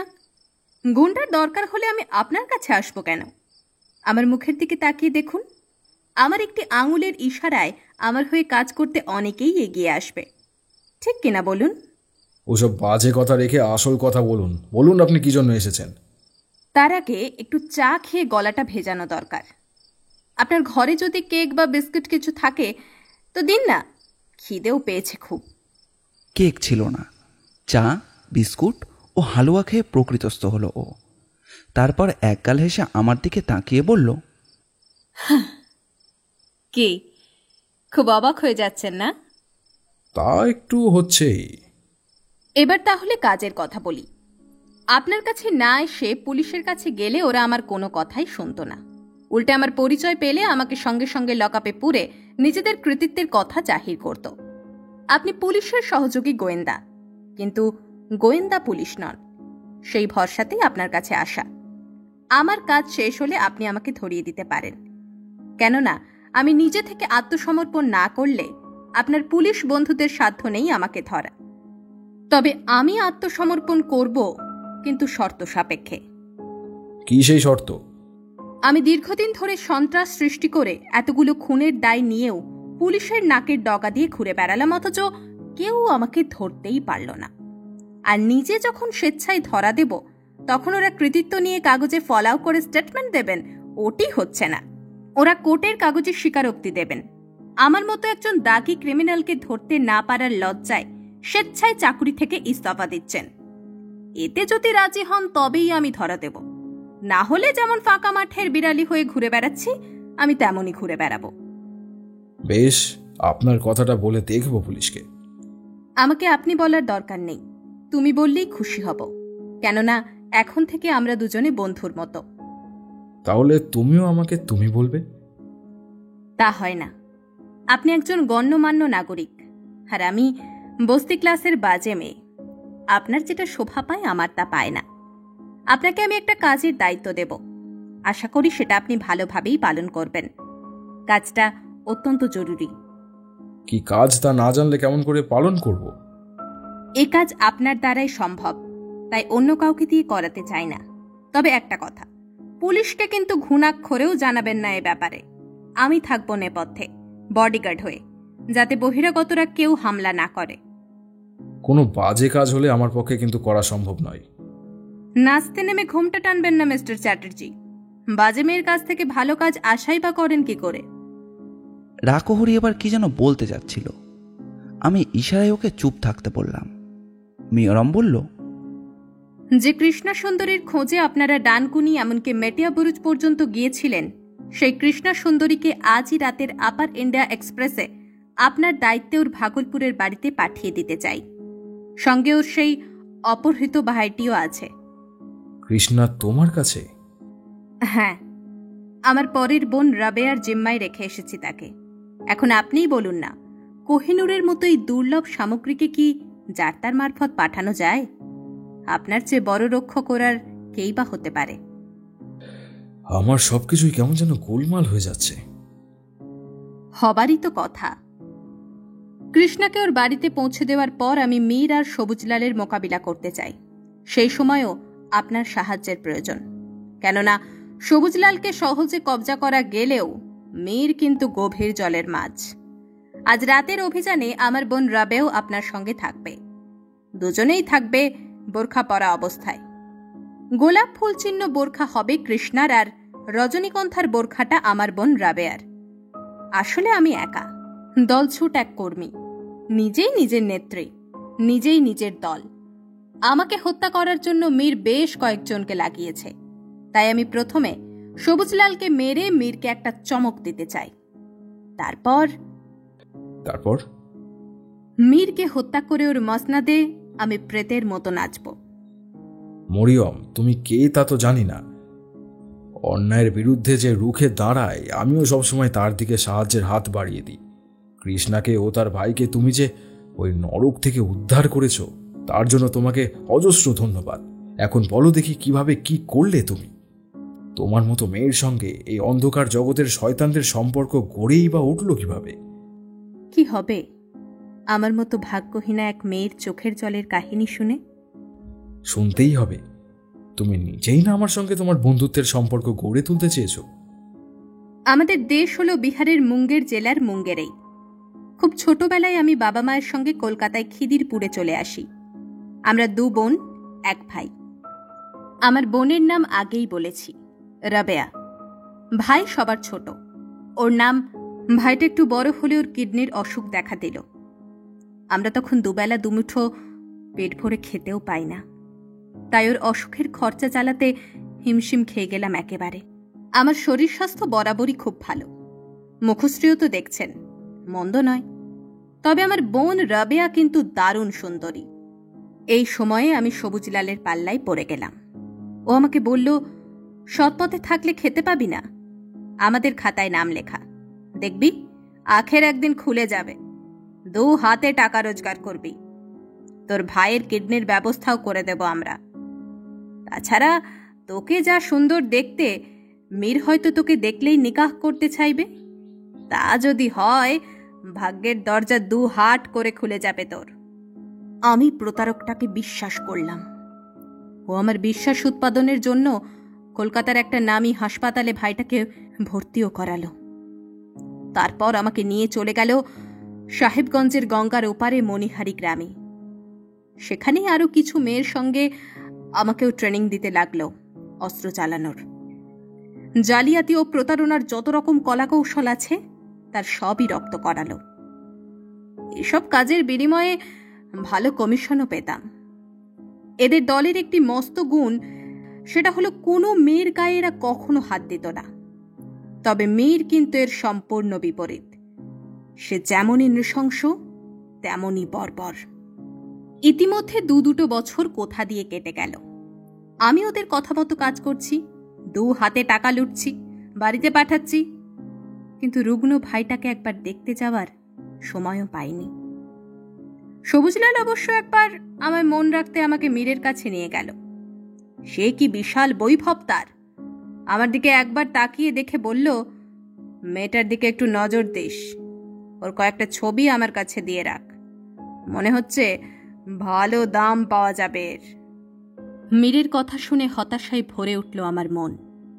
আমি কোথায় ভেবেছিলাম মীর আমাকে নিকাহ করলে আমার সব দুঃখ দূর হবে, এসব জঘন্য কাজগুলো আর করে বেড়াতে হবে না। তার জায়গায় এ কি! ইতিমধ্যে বেশ কয়েকটা খুন আমি করে ফেলেছি। আমার প্রতারণার ফাঁদে ফেলে কত পরিবারকে সর্বশান্ত করেছি। তার বিনিময়ে আমি কি পেলাম? আমার মন তখন থেকেই বিদ্রোহী হতে শুরু করল। ইতিমধ্যে সবুজলালের বলি হল কৃষ্ণাদের পরিবার। কৃষ্ণাকে আমি চিনতাম, কেননা ওর বাবার কাছে বেশ কয়েকবার চিকিৎসার জন্য যেতে হয়েছিল আমাকে। কিন্তু যে মুহূর্তে শুনলাম ওর ভাইটাকে ওরা কিডন্যাপ করেছে এবং দারুণভাবে ব্ল্যাকমেল করছে কৃষ্ণাকে, তখনই আমার মনে হলো আর এদের সঙ্গে দোস্তি নয়। ইতিমধ্যে বাড়ির জন্যও মনটা হু হু করছে। এই নিয়ে আমার সঙ্গে জোর বচসা হলো সবুজলালের। ও আমাকে কিছুতেই বাড়ি আসতে দেবে না, আমিও ছাড়ব না। বললাম, রইল তোমাদের কাজ। ভাইয়ের জন্য ভীষণ মন কেমন করছে আমার, তার কোনো খবর পাচ্ছি না। 2-4 দিনের জন্য হলেও আমাকে যেতে হবে। এতদিনে মুখ খুলল সবুজলাল, বলল, তোর ভাই আর নেই রে, অনেক দিনই গত হয়েছে। আছে তুই দুঃখ পাস তাই বলিনি। শুনে আমি কান্নায় ভেঙে পড়লাম এবং তখনই স্থির করলাম এদের অস্ত্রেই এদের আমি বধ করব। তবে সেই ভাব মনের মধ্যে গোপন রেখে বললাম, আমার বাড়ির আর সব, ওরা ঠিক আছে? আমি চোখের জল মুছে বললাম, তাহলে আমাকে একবার মীরের কাছে নিয়ে চলো, আমার কিছু সাহায্যের দরকার। সবুজলাল বলল, এর জন্য মীরের কাছে যেতে হবে কেন? সে ব্যবস্থা তো আমিই করে দিতে পারি। আমি বললাম, না, আমি যাব তার কাছে। সবুজলাল বলল, ওখানে গেলে তোর বিপদ হবে, কেননা তোর চোখ যে অন্য কথা বলছে।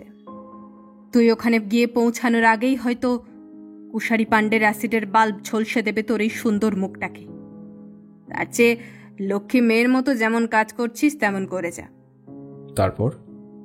তারপর আমি আর ওকে না ঘাঁটিয়ে বললাম, তাহলে আমার বাড়ির জন্য কিছু টাকা পাঠিয়ে দেওয়ার ব্যবস্থা করো। সবুজলাল বলল, এই তো বাধ্য মেয়ের মতো কথা, কত দিতে হবে বল? আমি বললাম, আপাতত 1010 টাকা পাঠিয়ে দাও। সবুজলাল বলল, তাই দেব। আসলে তোর উপর আমার খুব মায়া পড়ে গেছে। তাছাড়া তুই অত্যন্ত কাজের মেয়ে, তোকে দিয়ে যে কাজ করানো যাবে অন্যকে দিয়ে তা করানো যাবে না। ওদিকে কৃষ্ণারও ডাক পড়েছে মীরের কাছে, ওকে মোটা টাকার বিনিময়ে বাইরের কোনো দেশে পাঠিয়ে দেবে মীর। যদি গোলমাল করে তাহলে ওর অবস্থাটা যে কি হবে তা ভাবলেও গা শিউরে ওঠে। তোর ওই রকম পরিণাম যাতে না হয় সেদিকটা আমি দেখব। আপাতত কয়েকদিনের জন্য তুই পাটনায় চলে যা, সম্ভবত গুরুত্বপূর্ণ কোনো একজনকে খুনের ঝুঁকি নিতে হবে। আমি বুঝেই নিলাম পাটনায় যাওয়াই আমার শেষ যাওয়া। হয় ওরা আমাকে কাজের অছিলায় বদ্ধভূমিতে পাঠাচ্ছে, নয়তো ওদেরই কাউকে খুন করে আমায় পালাতে হবে কলকাতায়।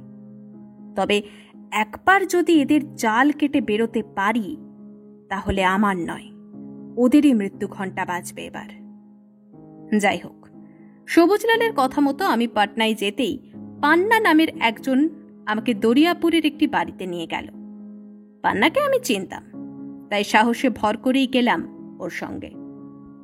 তুমি পাটনায় যাবার আগেই চালাকি করে কেটে পড়লে না কেন? সম্ভব ছিল না। ও কাজ করতে গেলে পথেই আমাকে গুলি খেয়ে মরতে হতো। ওরা কি আমার পেছনে কোনো চর রাখেনি ভেবেছেন?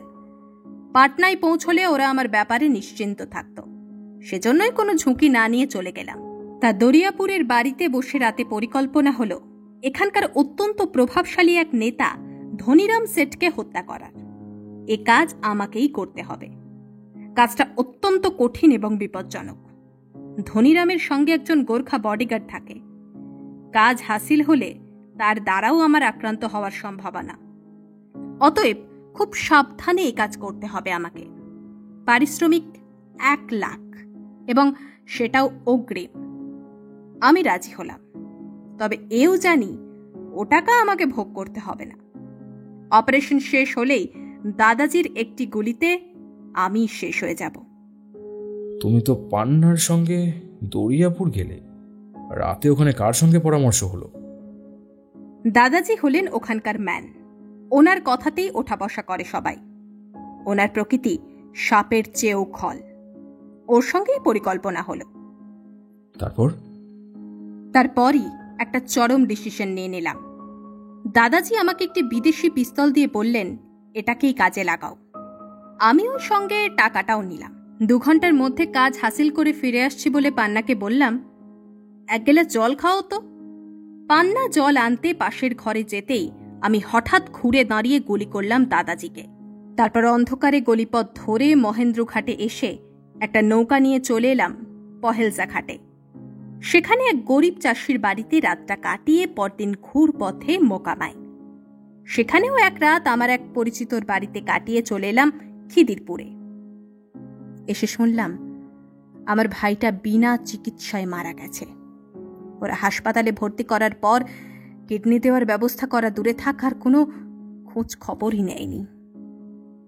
ইতিমধ্যে আমার উপর বদলা নিতে ওরা রাবেয়ার দিকে নজর দিয়েছে। আমি ঠিক সময়ে এসে না পড়লে কৃষ্ণার সঙ্গে রাবেয়াও পাচার হয়ে যেত। যাই হোক, আমি তো জানতাম মেটিয়া বুরুজের ঠিক। দলে নাম লেখানোর আগে এখানে বসেই সবুজলালের সঙ্গে কথাবার্তা হতো। কুশারি পাণ্ডেকেও এখানে কয়েকবার দেখেছি আমি। রাবেয়ার মুখে শুনলাম আমাকে মারার জন্য এবং ওদের নিয়ে যাবার জন্যই কুশারির এখানে আগমন। আমার তখন ভয়ানক জেদ। আমি ওখানে গিয়েই প্রথমে গুলি চালাই সেলিম আর জাভেদ নামে মীরের পোষা দুটো গুন্ডার ওপর।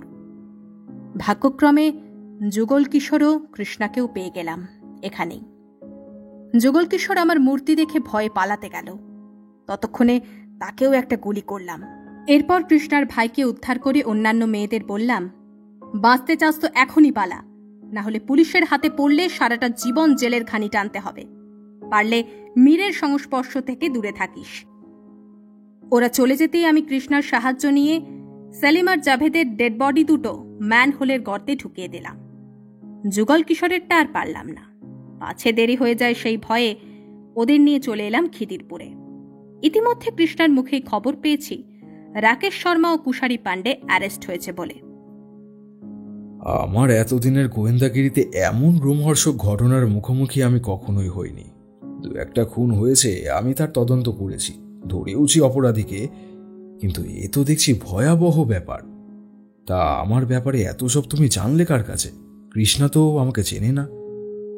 আপনারা যখন মেটিয়া বুরুজের বাড়িতে তদন্ত করছিলেন, আমি তখন বোরখা পরে হেফাজতে থাকা রাকেশের পিছনে দাঁড়িয়ে ওর সব কথাবার্তা শুনছিলাম। আর আপনার সময় নষ্ট করব না, আমার অনেক কাজ। এখন তাহলে আসি। আপনি কিন্তু স্টেশনে যেতে মোটেই দেরি করবেন না। আর কাপ চা? না, এমনিতেই অনেক দেরি হয়ে গেছে।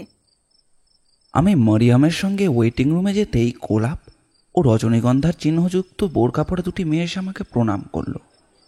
সঙ্গে 10-12 বছরের ছেলেও ছিল একটি। বুঝলাম এরাই তৃষ্ণা ও রাবেয়া।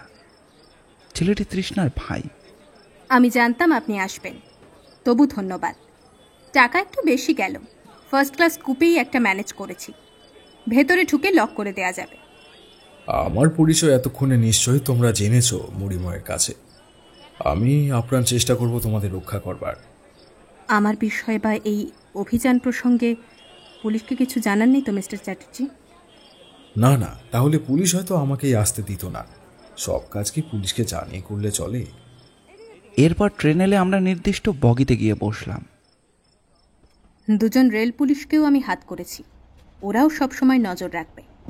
তবে আপাতত আমি খুব একটা বিপদের সম্ভাবনা দেখছি না, তার কারণ মনে হয় এখানকার এই বিপর্যয়ের খবর আদৌ পৌঁছায়নি ওদের কাছে। সেলিম আর জাভেদের মাধ্যমেই খবর পৌঁছাতো, তা ওরাই তো ম্যানহোলের গর্তে।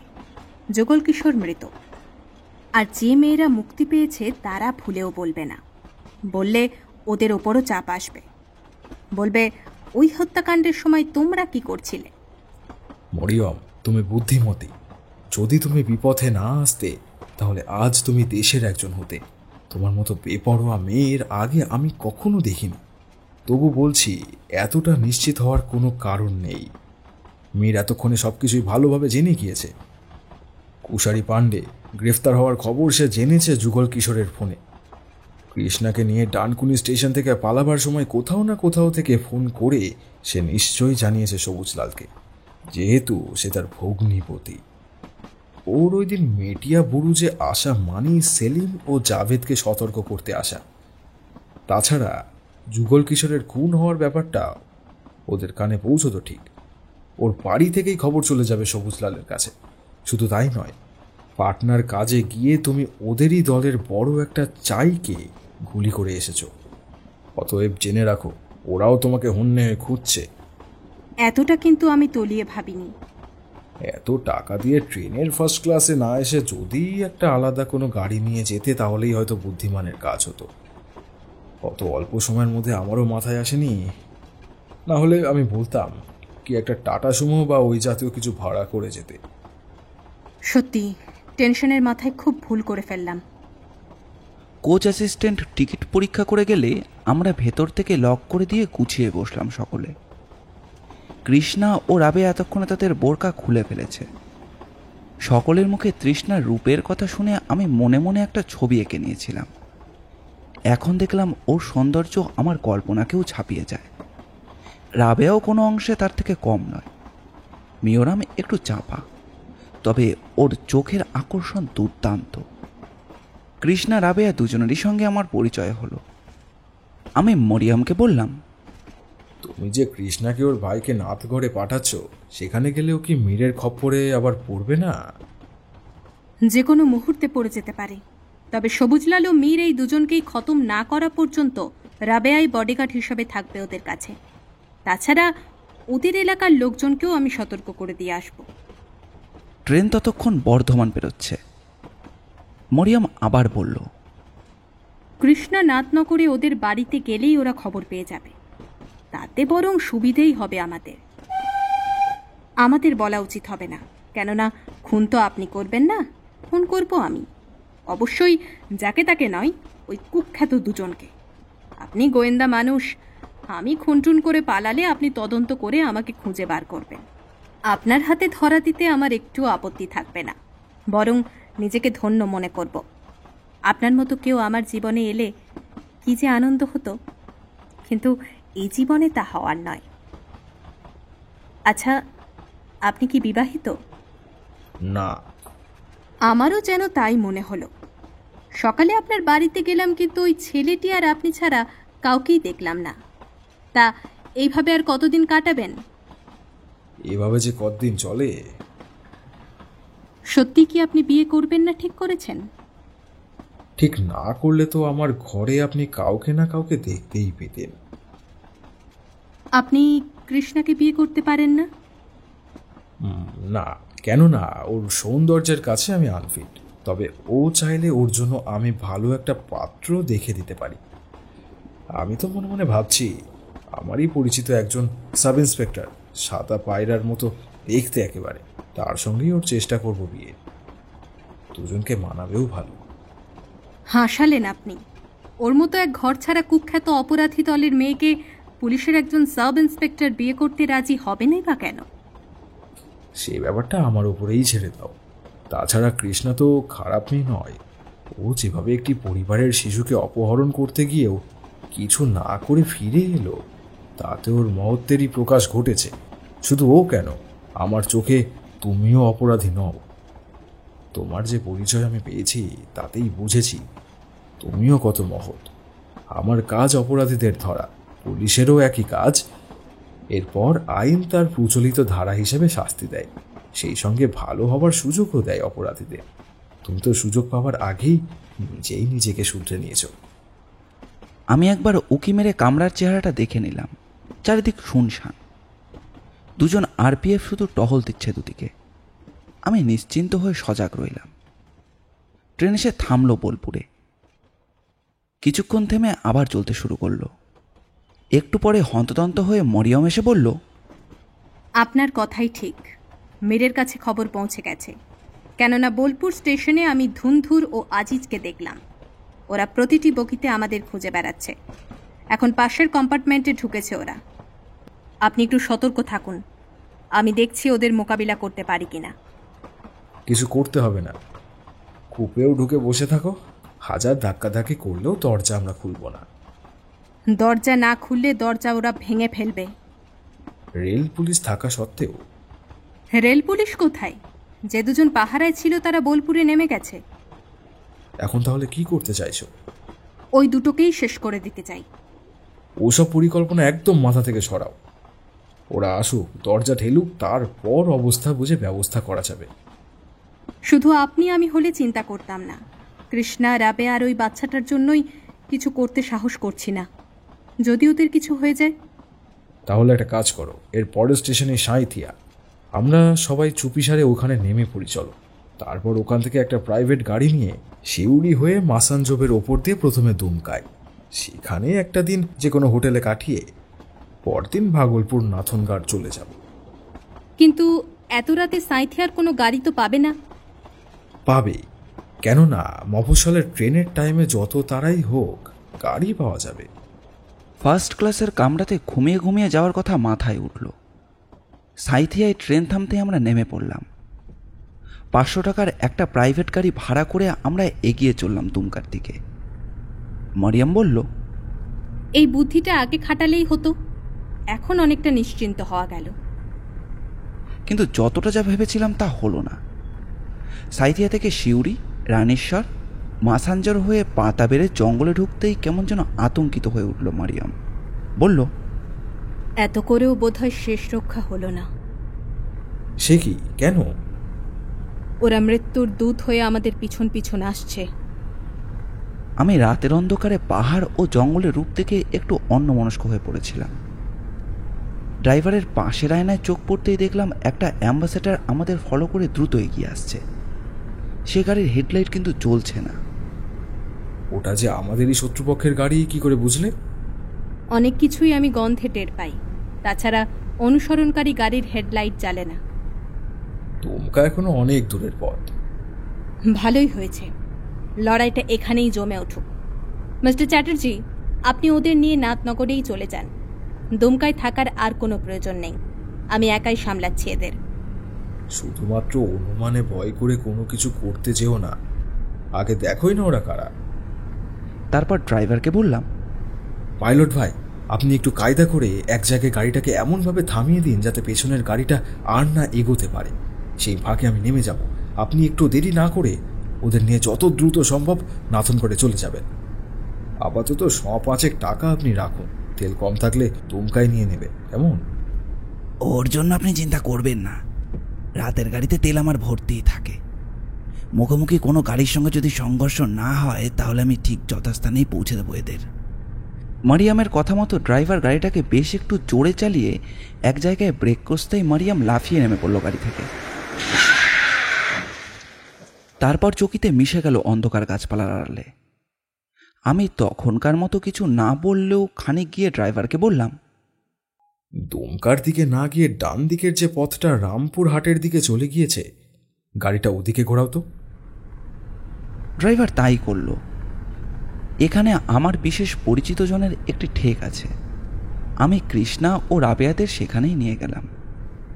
যার আশ্রয় নিয়ে এলাম তার নাম রামু রাউত। দেওঘরের ত্রিকুট পাহাড়ের কাছেই ওর গ্রামের বাড়ি। কোনো একটি ব্যাপারে ও আমার কাছে কৃতজ্ঞ। আমি কখনো সখনো এ পথে এলে কিছুক্ষণের জন্য হলেও হয়তো তার সঙ্গে দেখা করে যাই। আমি ওকে ঘুম থেকে রেখে আমাদের বিপদের কথা বললাম। তারপর বললাম, ওই মেয়ে দুটি এবং বাচ্চাটাকে বাকি রাতটুকুর মতো এখানে আশ্রয় দাও। কাল সকালের মধ্যেই ফিরে আসবো। আর আমার সুবিধের জন্য তোমার স্কুটারটা আমি চাই। রামু রাউত এতে করেই রোজ মাসাঞ্জোরে যাওয়া আসা করে। দুমকা দেওঘরও যায় মাঝে মধ্যে। এক কথায় ওর স্কুটারটা আমাকে দিয়ে দিল। আমি স্কুটারটা নিয়ে ড্রাইভারকে বললাম, কাল সকালের মধ্যে ফিরলে ভালো, না হলে ওদের 3 জনকে দয়া করে একটু পৌঁছে দিয়ে আসবেন নাথনগড়ে, কেমন? আপনি নিশ্চিন্ত থাকুন, আমারও যথা কর্তব্য আমি করবই।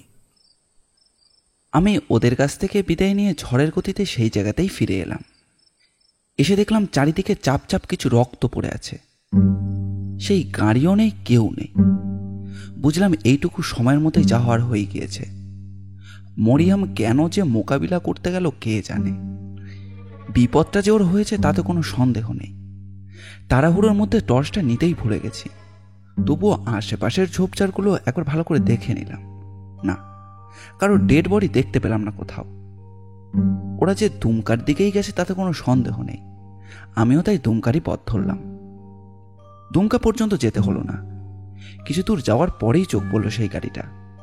কাছে গিয়ে দেখলাম গুরুতর আহত অবস্থায় একজন সংজ্ঞাহীন হয়ে পড়ে রয়েছে গাড়ির ভেতর, কিন্তু আর কেউ নেই। তবে কি মারিয়ামি এই কাণ্ড ঘটিয়ে কোথাও গা ঢাকা দিয়েছে? এমন সময় হঠাৎই জঙ্গলের দিক থেকে একটা গুলি এসে ছিটকে পড়ল আমার পায়ের কাছে। আমি তখনই একটা আর্তনাদ করে সরে এলাম গাড়ির অপর পাশে। পরক্ষণে আহত হয়েছি ভেবে দুজন গুন্ডাকৃতি লোক এগিয়ে এলো। ওরা খুব কাছে আসতেই আমার পিস্তলটা গর্জে উঠল ঠিসুম ঠিসুম। দুজনেই গুলি খেয়ে মুখ থুবড়ে পড়ল সেখানে। ওরা যখন যন্ত্রণায় কাতরাচ্ছে, আমি তখনই আত্মপ্রকাশ করে ওদেরই রিভলভারের বাঁট দিয়ে দুজনের মাথায় এমন এক মোক্ষম ঘা দিলাম যাতে ওদের আর উঠে দাঁড়াবার শক্তি রইল না। দুজনকে গাড়ির ভেতর শোয়ালাম। ওদের তিনজনের কাছেই আগ্নেয়াস্ত্র ছিল।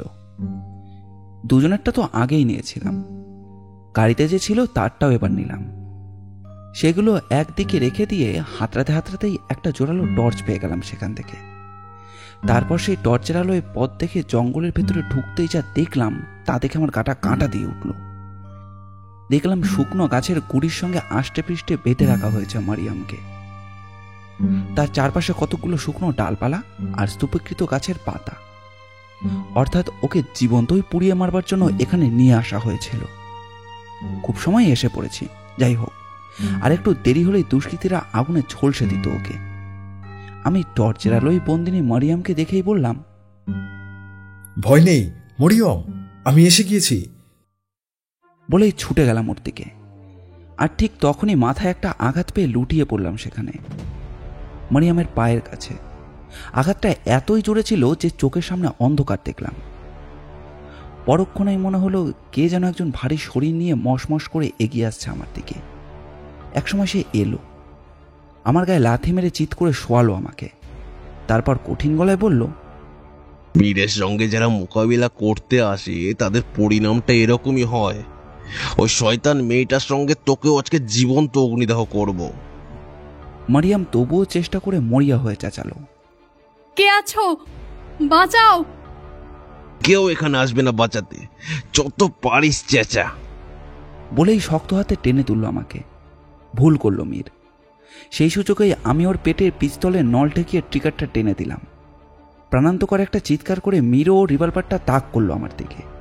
আমি এক ঝটকায় সেটা ফেলে দিলাম ওর হাত থেকে, দিয়েই ছুটলাম মারিয়ামকে মুক্ত করতে। বন্দিদশা থেকে মুক্তি পেয়ে মারিয়াম ধীরে ধীরে এগিয়ে এলো মীরের কাছে। বলল, শয়তানের রাজত্ব শেষ।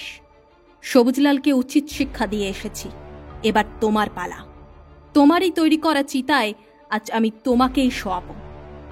পেটে গুলি খেয়ে মীর তখন ছটফট করছে। সেই অবস্থাতেই মারিয়াম ওকে টেনে হিচড়ে শোয়ালো সেই শুকনো ডালপালার ওপর। আমি বাধা দিয়ে বললাম, না, এ কাজ করো না তুমি। চলো, একে ধরাধরি করে কোনো রকমে থানায় নিয়ে যাই। খবরদার, থানা পুলিশের নাম মুখে আনবেন না। এসব দুষ্ট দুর্জনরা ওদেরই পোষ্যপুত্র। আপনি হঠাৎ করে না এসে পড়লে আমার কি অবস্থা হতো একবার ভেবে দেখুন তো। এতক্ষণে অসহ্য যন্ত্রণা নিয়ে পুড়ে ঝলসে আমি শেষ হয়ে যেতাম। তাই শত্রুর শেষ আমি রাখবো না। বলেই মীরের পকেট হাতড়ে একটা লাইটার বার করে ধরিয়ে দিল সেই শুকনো ডালপালায়। দাউ দাউ করে জ্বলে উঠল আগুন। সেই আগুনে প্রাণান্তকর চিৎকার করতে করতে ভুট্টার মতো পুড়তে লাগলো মীর। কেননা গুলিবিদ্ধ পেট নিয়ে ওর ছুটে পালাবার কোনো ক্ষমতা ছিল না। অবস্থার বিপাকে পড়ে এমন দৃশ্যও চেয়ে চেয়ে দেখতে হলো।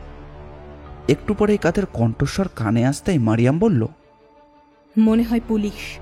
আগুন দেখে ছুটে আসছে। শিগগির পালিয়ে চলুন এখান থেকে।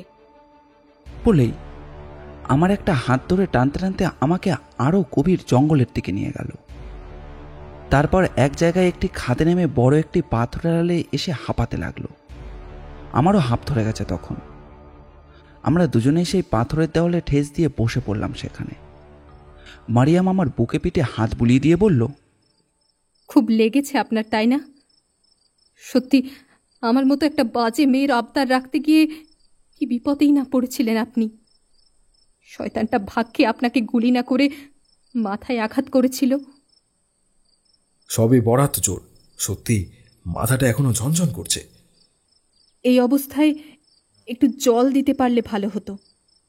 কাল নাথনগড়ে গিয়ে যে কোনো একজন ডাক্তারকে একবার দেখিয়ে নিলেই হবে। এখন বলো, তুমি গাড়ি থেকে নেমে পড়ার পর কি হলো? আমি একটা বড় গাছের আড়ালে লুকিয়ে পড়লাম। ওই গাড়ির ভেতর থেকে তখন সবুজলালের কণ্ঠস্বর শোনা গেল, আর লুকোতে হবে না মারিয়াম, আমরা তোকে দেখছি। কুশারি পাণ্ডে অ্যারেস্ট হবার পর থেকেই সতর্ক ছিলাম আমরা। তাছাড়া তোকে তো আজ কদিন ধরেই আমরা খুঁজছি। দাদাজিকে গুলি করে পালিয়ে এলি তুই, ভাবলি বেঁচে গেলি। এই পৃথিবীতে বেঁচে থাকার মতো কঠিন কাজ আর কিচ্ছু কি আছে? তবে জেনে রাখ, দাদাজি বেঁচে গেছে এ যাত্রায়। আয়, কাছে আয়, তোকে একটু আদর করি। মীর সাহেব গাড়িতেই আছেন, তোকে ইনাম দেবেন। আমি তখন ধরেই নিয়েছি অদ্যই আমার শেষ রজনী। এরপর মীর সাহেবের কণ্ঠস্বর শোনা গেল, আমি বলছি তোর কোনো ভয় নেই, আয়, তোকে নিয়ে যাব বলেই তো এসেছি আমরা। তুই যে এ পথে আসবি সে তো আমাদের জানাই ছিল। হাওড়া শিয়ালদহ দুটো স্টেশনেই নজর ছিল আমার। ধুন্ধুর ও আজিজকে তাই তোর পেছনে লাগিয়েছিলাম। তারা সেই জন্যই তোকে দেখা দিয়ে আড়াল হয়ে গেছে। আমি জানতাম বোলপুরে ট্রেন এলেই তুই সাঁইথিয়ায় নামবি, না নামলে রামপুর হাটে তোদের জোর করে নামাতাম। তোর জন্যে আমরা মাসাঞ্জোরে অপেক্ষা করেছিলাম। ধুন্ধুরের ফোন পেতেই তৈরি ছিলাম তোকে অভ্যর্থনা করার জন্য। যে গাড়িতে তোরা আসছিস সেই গাড়ির ড্রাইভারও আমাকে জানিয়ে দিয়েছিল। তারপর? আমি কোনো সারা শব্দ না করে গাছের আড়ালেই রইলাম, শুধু অপেক্ষা করতে লাগলাম ওদের একজনের নিচে নেমে আসার। কেউ যখন নামছে না, আমি হঠাৎই তখন চিৎকার করে উঠলাম, ও মরে গেলাম, বাবারে কিসে কামড়ালো আমায়, সাপ সাপ, আমাকে সাপে কামড়েছে, ও মা গো, বলে গলাটা বিকৃত করলাম। আর তখনই এক এক করে ছুটে এলো। আমি তখন এলো পাথারি গুলি চালাতে লাগলাম ওদের দিকে। পরপর 3টে গুলি সবুজ লালকে লাগলো, বাকিগুলো ফসকালো। আমার গুলি শেষ হতেই আমাকে ওরা ধরে ফেলল। ওদেরই একজন আমাকে গুলি করতে যাচ্ছিল। মীর বাধা দিয়ে বলল, এমন সুখের মৃত্যুর জন্য নয়, ওকে একটা শুকনো গাছের সঙ্গে বেঁধে আগুনে পোয়াতে দে। আমি সব শুনে বললাম, বাকিটা তো আমার জানা। রাত তো শেষ হতে চলল, এবার চলো ফেরা যাক। মারিয়াম আমার কথায় যেন শিউরে উঠল, বলল, খেপেছেন? এত কাণ্ডের পর আমি কি আত্মপ্রকাশ করে জেলের ঘানি টানতে যাব? অনেক দুঃখের পথ পার হয়ে মুক্তির আলো দেখেছি আমি। এখন আমাকে মুক্ত বিহঙ্গের মতো উড়ে বেড়াতে দিন আপনারা। আমাকে বিদায় দিন। ভোরের আলো ফুটে ওঠার আগেই আমি মিলিয়ে যেতে চাই। কাল সকালে আপনি ওদের নাথনগরে পৌঁছে দিন। আমার বোন রাবেয়াকে রেখে গেলাম, একটু দেখবেন ওকে। আর এই হতভাগিনী মারিয়ামকে যেন ভুলবেন না। গল্পটি ভালো লাগলে অবশ্যই লাইক করবেন এবং কীরকম লাগলো সেটি কমেন্ট করে জানাবেন। আমরা আপনাদের মধ্যে থেকে একটি কমেন্ট পিন করে দেব। এই রকম অ্যাডভেঞ্চার গল্প ও গোয়েন্দা গল্প আমরা প্রায়ই নিয়ে আসি। আমাদের চ্যানেলটি ঘুরেও আসতে পারেন। আমাদের চ্যানেলটিকে সাবস্ক্রাইব করে আমাদের পাশে থাকবেন। আপনাদের ভালোবাসা একান্ত কাম্য। ধন্যবাদ।